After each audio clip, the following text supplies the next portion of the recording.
Alright, so this is a video where I'm gonna show you my hydrogen powered car prototype.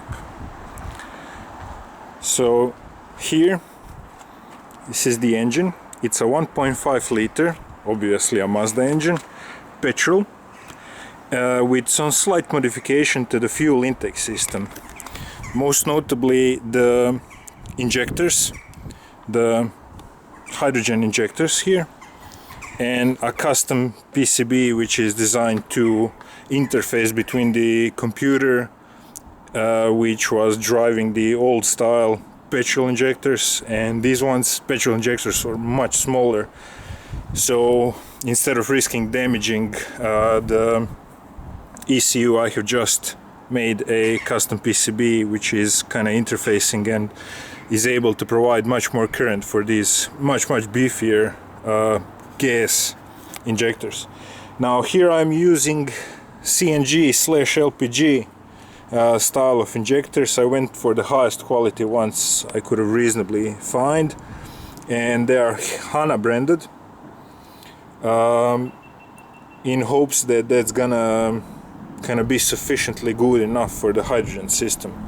So this is obviously where the hydrogen goes into the injectors. Obviously I have made a system where I removed the original petrol injectors and put some custom made parts, which are the nozzles and the nozzle rail, kind of nozzle holder rail. And then we have a lot of parts for CNG LPG systems, like the hoses. It's a low pressure system at this point. This is only up to a couple of bars, so there is no real issue with that.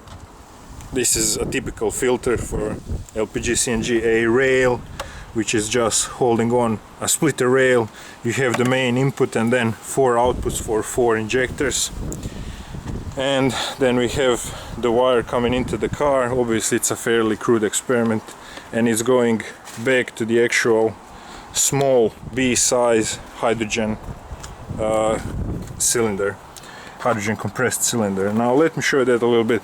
It's currently just sitting inside, being held with with this I don't know how you call it, but this is it. The regulator, flashback arrestor, you want to have that for safety. Safety is critical, obviously. Hydrogen is a very flammable gas, and you don't want to have it building up, especially inside of a cabin. So every time I run an experiment or anything like that, I have my windows open.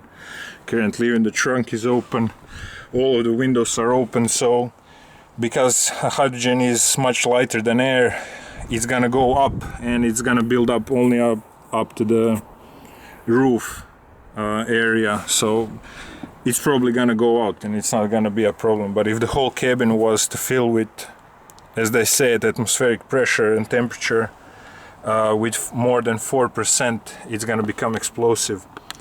So we have here the input pressure, the cylinder pressure, and the output pressure. In this case, the cylinder pressure is, when it's fully filled from the factory, it is 175 bar. I have already used some of the hydrogen from the cylinder, so this one is going to be less.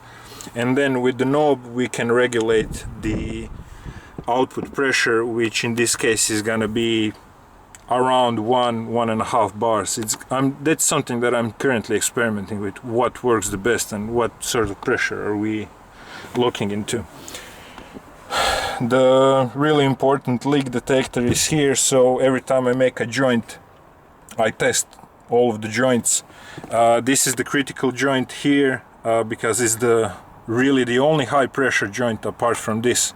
So the cylinder 175 bar, this is the part of the cylinder basically, but you can see very interestingly they have used like Teflon tape to screw that into the cylinder. It's kind of covered here, you can't really see the thread or anything like that, but this is how it looks. So it's a fairly sturdy cylinder, and you can see that they're used up. I mean, this is what you get from BOC. So it's not brand new or anything like that. It has scratches, it has some surface rust, So yeah, who knows what's going on with those. They do seem to be working, otherwise they probably wouldn't be selling them. Some say the cylinder shouldn't be in the flat position, but I'm pretty confident that because this is hydrogen, it's just completely gaseous inside. There is no real problem with liquid leaking out and causing a massive issue like with some other gases. So I opted to use it in this position anyway. Yeah, so this joint is absolutely critical because it's the 175 bar joint. You don't want to get that wrong because you're gonna have leak. Hydrogen leaks anyway, so I'm gonna run a test at some point to see how much, but this leaks. If everything is just closed, if you bought a brand new cylinder full of hydrogen and you put some cover above this section, because this is just completely closed, it's metal cylinder, but this section where you have the joints and the valve, you're gonna have some leakage for sure, and I'm gonna try to run a test and see how much do you actually get how much leakage do you get. So this output cable is then going there into the engine. Obviously I just didn't want to drill the car yet, so I just put it through the window and it's going outside. I have put a GoPro camera here to try to capture some of a different angle, because this is probably going to be looking at the engine, and I'm going to be using phone which is not currently installed to connect to the OBD2 port and to monitor some of the parameters of the engine, like the fuel trims, because I want to understand what's going on with the engine while it's trying to run on hydrogen, and the spark advance timing, because that seems to be a very critical parameter for hydrogen, considering the hydrogen burns much quicker than standard petrol. You really want to retard that ignition timing as much as possible, which is currently not. So that's gonna be the next stage of my work. So I have already powered this up a couple of days ago, and I have noticed some interesting things going on. Mainly the engine starts to sound like a diesel, like a real heavy diesel, and I think that's mostly due to the 6-degree advanced timing of the spark. So there was also an issue. I first thought maybe computer might be able to sort it out somehow, figure out what's going on, but that didn't really work out. The engine was hunting, the idle wasn't stable, it was going up and down and everything. So I have disconnected the muff sensor from the engine, and that actually seemed to stabilize it quite a lot, because it stopped changing the parameters, especially that ignition timing. That it was running all over the place. It was going from like 6 degrees to 20 degrees or something like that, trying to fix the issue with the engine, and it couldn't. So when I unplugged it, it kind of put it into stable 6 degrees, so at least that stopped changing.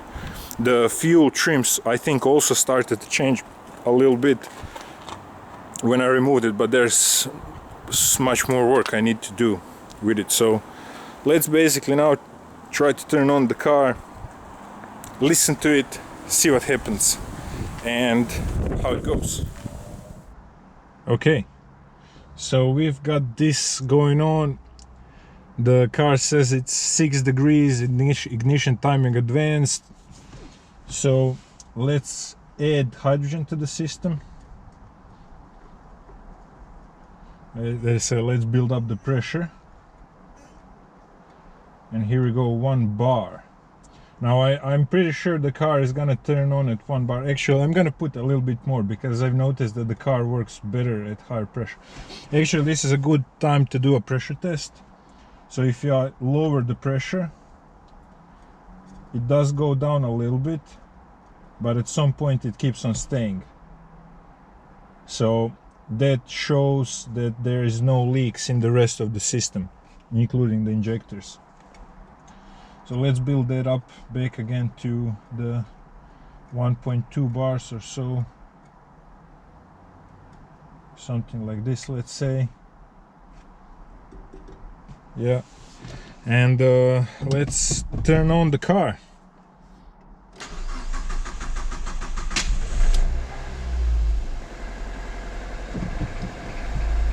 Here it goes.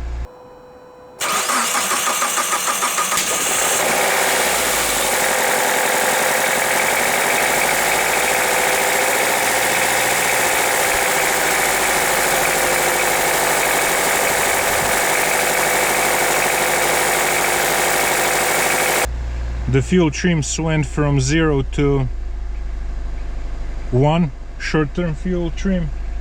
The pressure has fallen dramatically.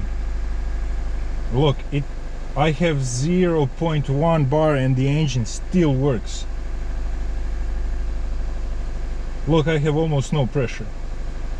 This is incredible. But I think from what I've seen before, if I give it some throttle, it's gonna go, it's gonna stall, and it might even crackle. Yeah.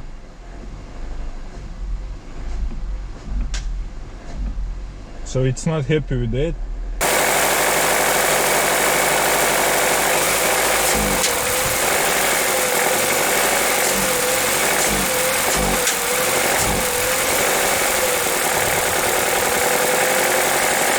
So let's increase the pressure. It's dropping, but now I can increase the RPM. So it's not happy with low pressure. So let's increase it dramatically.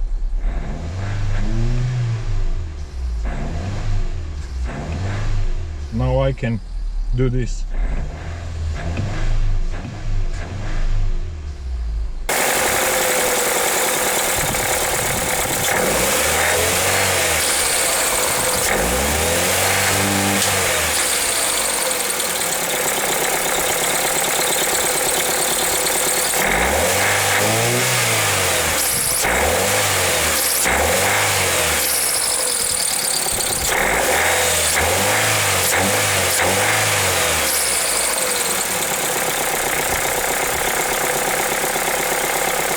Let's see how long it's gonna work in a really low pressure. Look at this. There's barely any hydrogen going in. This is quite remarkable, actually. I'm almost at 0 and the engine is running at idle until I hit the throttle, and then it doesn't like it for some reason. I don't know why. It could be something to do with the ignition timing, but whether that's the case or not, I'm not sure. The OBD2 port says that it's at 6 degrees advance.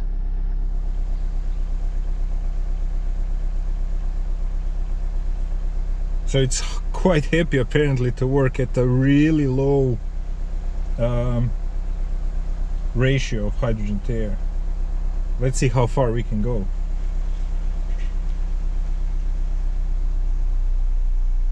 Now I can see that the engine is now not happy. Or maybe it's actually just warming up. Oh, this is it. This is absolutely minimal amount of hydrogen going in, and the engine is ticking nicely. What if I give the gas real slow?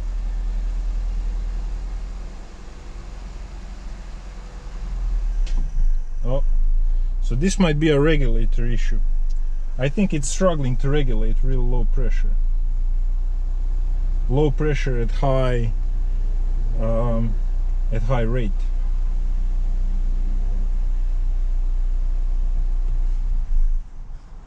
And I've gave it too much gas and the car turned off.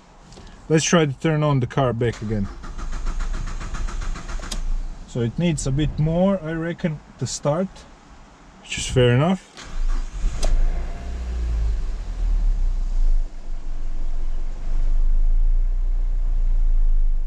Look, it's quite happy to chug along with absolutely minimal amount of hydrogen.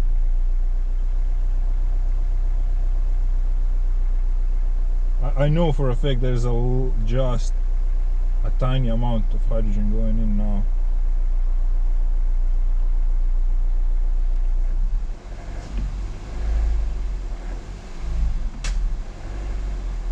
You see this crackling is happening for some reason. The engine is just doing too much regulation to it, I think.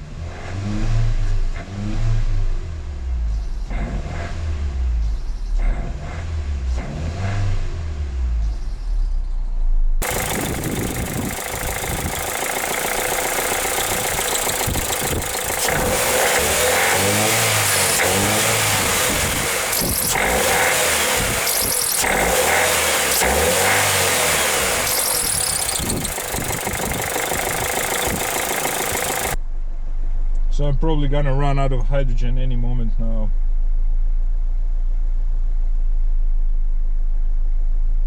Interestingly, the engine sounds quite nice at low concentration.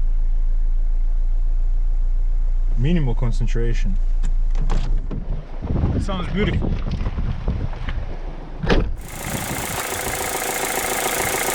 Yeah, from here it does sound a little bit diesely still. It still sounds like a diesel, for sure.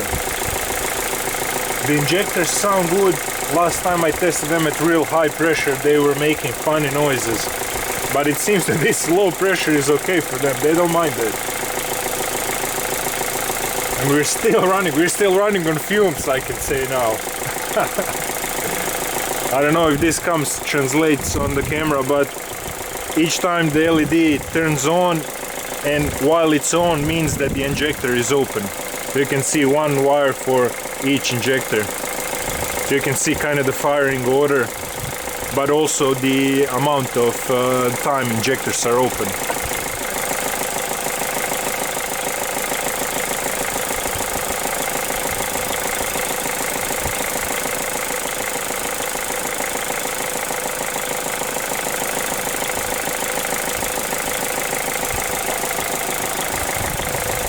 Sounds like a diesel. A quiet one though.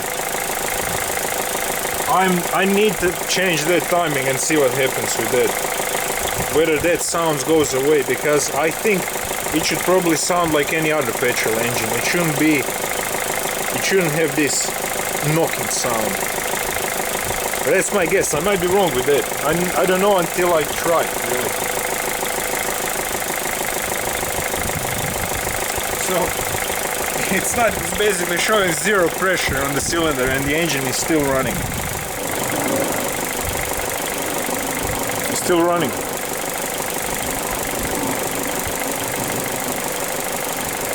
It almost seems that it can run a long time on incredibly low pressure. Oh yeah, the engine is real warm. Fortunately, the car doesn't have a gauge to show the engine temperature. But I will check it. It seems that it's gonna stop working quite soon. That's it. It means it probably run out of hydrogen at this point. So the engine temperature reached around 72 degrees. So it wasn't fully warmed up, but it did came to a significant temperature with this sort of, I don't know, was it maybe 10-minute test? No, it's more. It's much more. So this recording is 15 minutes long. 15 minutes long. It seems that it's using quite a lot of hydrogen when the throttle is open, and that's when it sounds the worst as well. So I wouldn't be surprised that has to do with like dramatically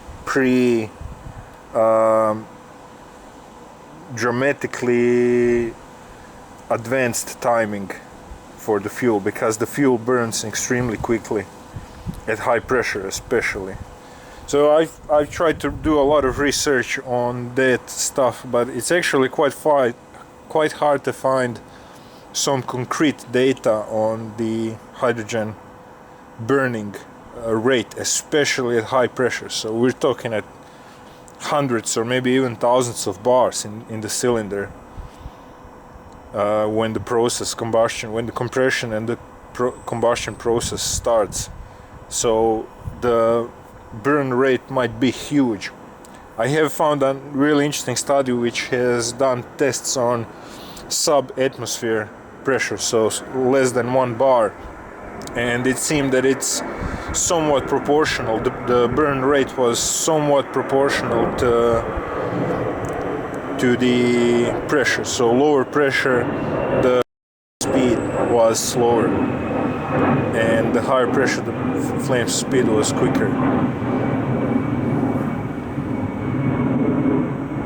I think this is an interesting test. This is pretty good.